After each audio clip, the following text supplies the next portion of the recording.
nilang ika-40 anibersaryo. Si Pangulong Aquino ang pangalawang presidente ng bansa na naglaan ng panahon para puntahan ang kanilang tanggapan. Higit na nabigyan ng kahalagahan ng ika-4 na dekada ng DAP dahil sinundan niya ang hakbang ng kanyang ina.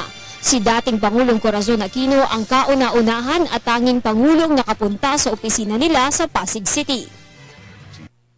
Over the years, the DAP has truly become an instrument to others to contribute to sustainable development. On this occasion, allow me to extend my congratulations and thanks for all your contributions. Ang DAP ay isang GOCC o Government-Owned and Controlled Corporation. Pangunahing mandato ng DAP ang bubuo ng mga makabagong programa at plano para mas epektibong maipatupad ng pamahalaan ang mga kailangang reforma. While I may be Chief Executive of the country, it is certainly not within my abilities to personally oversee each and every office in the country. So I must rely on good managers, men and women in all levels of government who take pride in their jobs and are able to fulfill their demands towards serving our bosses, the Filipino people. This is where the DAP comes in. Through empowering public servants with the added learning, training, and competencies they need to meet their responsibilities. From diploma courses for intelligence officers to programs for senior managers and executives, to graduate degrees with specializations in rural development, security, and local governance, the DAP has a wide variety of programs that support the bureaucracy. Sa kanyang pakikiisa sa kanilang anibersaryo, hiniling ng Pangulo sa DAP simpleng konsepto ng mga programa para mas mabilis itong maipatupad ng mga namumuno sa gobyerno.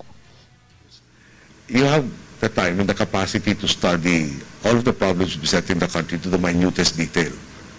But if it is left in a thesis presentation locked up in some library, it doesn't help anybody.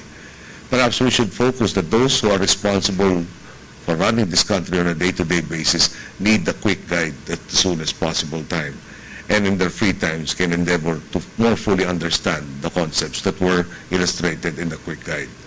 So together with a more thorough understanding of all of our projects, programs, and policies and agencies, and the quick guide, perhaps we truly will be more effective for our people. Ilan lamang sa mga programa sa gobyerno na binuo ng DAP ang Performance-Based Incentive System at Performance-Based Bonus System. Nagbibigay naman ng technical assistance ang DAP sa binubuong centralized payroll system sa gobyerno.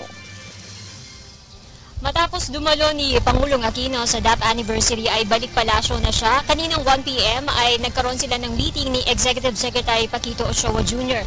Ongoing naman ngayon ang panunumpa ng mga nanalong senador at congressmen ng kabilang dito ang mga nanalong senador ng Team Pinoy na sina Cynthia Villar, Alan Peter Cayetano, Antonio Trillanes IV at Bam Aquino.